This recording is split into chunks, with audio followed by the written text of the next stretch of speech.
지난 9월 4일 당정과 의협은 의사파업 협상을 가까스로 타결하였습니다.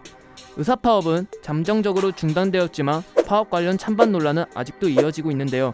의사파업의 쟁점은 무엇이고 그 본질은 무엇인가? 지금부터 함께 알아보겠습니다. 지난 8월부터 시작되었던 의사파업, 정부는 파업 중단을 요구하고 의사들은 정부를 비판하고 각자의 주장이 팽팽하게 갈리는 상황에서 무엇이 진실인지 파악하는 것이란 무척 어려워 보였는데요. 그래서 의사파업의 핵심 쟁점을 먼저 살펴보겠습니다.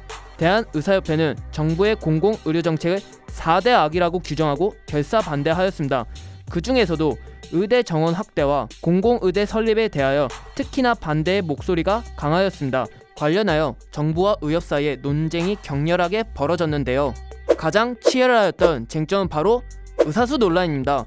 OECD 통계에 따르면 우리나라 인구 1000명당 평균 의사수는 2.3명, OECD 평균 3.3명에 비하여 턱없이 부족합니다.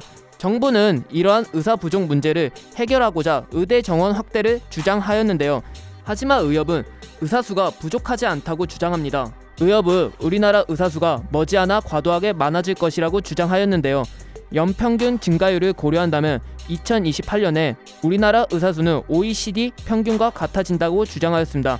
하지만 이는 잘못된 계산으로 실제로 OECD 평균과 같아지기 위해서 앞으로 의사가 매년 5,560명 늘어나야 합니다. 의대 모집 정원이 3,058명이라는 사실을 고려한다면 2028년이 되어도 우리나라 의사수는 OECD 평균을 여전히 따라잡지 못합니다. 이렇듯 의협의 주장은 잘못된 자료 해석에 근거한 가짜 뉴스였는데요. 공공의대 설립과 관련하여서도 역시 가짜 뉴스가 생산되었습니다. 공공의대는 반드시 부시대학이 된다. 국가 재정 낭비다. 시민단체 자녀들이 공공의대 입학 시에 특혜를 받는다. 보건복지부가 사실무근이라고 해명하였음에도 불구하고 이러한 가짜뉴스는 사실인 것 마냥 끊임없이 퍼지었습니다. 더 나아가서는 의사들의 파업 행위 자체에 대한 비판도 이어졌는데요.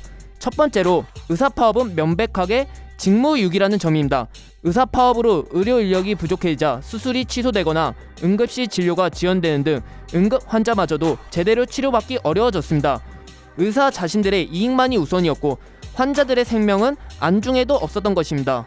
실제로 대한간호협회는 지난 8월 27일 발표한 성명에서 집단 진료 거부에 나선 의사들을 향해 코로나19 재확산이라는 위기 상황에서 의료 현장을 떠난 것은 윤리적 의무를 저버린 행위라고 의사들을 비판하였습니다. 두 번째로 의사들의 집단 행동은 사실상 파업이 아니라 집단 진료 거부에 지나지 않습니다. 보다 본질적으로 파업의 의미를 되새겨본다면 의사들의 행위는 더더욱 파업이라 부르기 어렵습니다. 노동자들에게 파업은 필사적인 생존권 투쟁입니다. 자신의 일상을 모조리 포기하고 노동자로서 권리를 보장받기 위해서 간절한 마음으로 최후의 선택하는 것이 바로 파업입니다. 그러나 의사들은 아무것도 포기하지 않았고 그들에게 파업은 최후의 수단 또한 아니었습니다. 마지막으로 의사들은 파업으로 공공의료 확대를 막으려고 하였습니다. 공공의료 확대라는 방향성을 격렬하게 거부한 것입니다. 누가 정부와 의사와의 갈등을 주도하였는지를 보면 이러한 사실을 명백하게 드러납니다. 갈등의 핵심에는 바로 대한의사협회 회장 최대집이 있었습니다. 4대학 저지투쟁 특별위원회 위원장으로도 활동하는 최대집은 지난 한 달 동안의 의사파업을 사실상 진두지휘하였는데요. 실제로 8월 26일 자신의 페이스북에 감옥은 내가 가겠다. 후배 의사들은 끝까지 투쟁해달라며 젊은 의사들의 적극적인 파업 동참을 호소하였습니다. 그런데 최대집은 의협 회장으로 당선될 때부터 극우 인사로 논란이 많았는데요.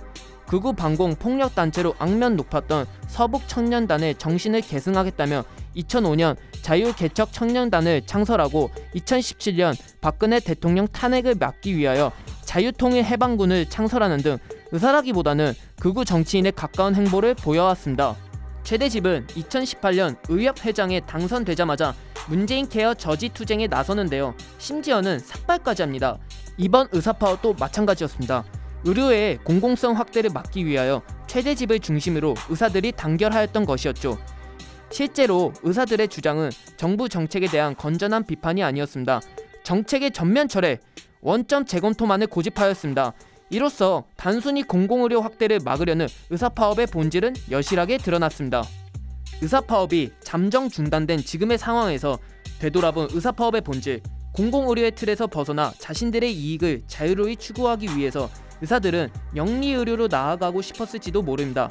의사파업은 우리의 생명을 위해서 지지할 수 없는, 지지해서는 안 되는 집단 이기주의였습니다. 다시 이러한 일이 일어나지 않도록 우리의 현명한 판단이 필요한 시점입니다.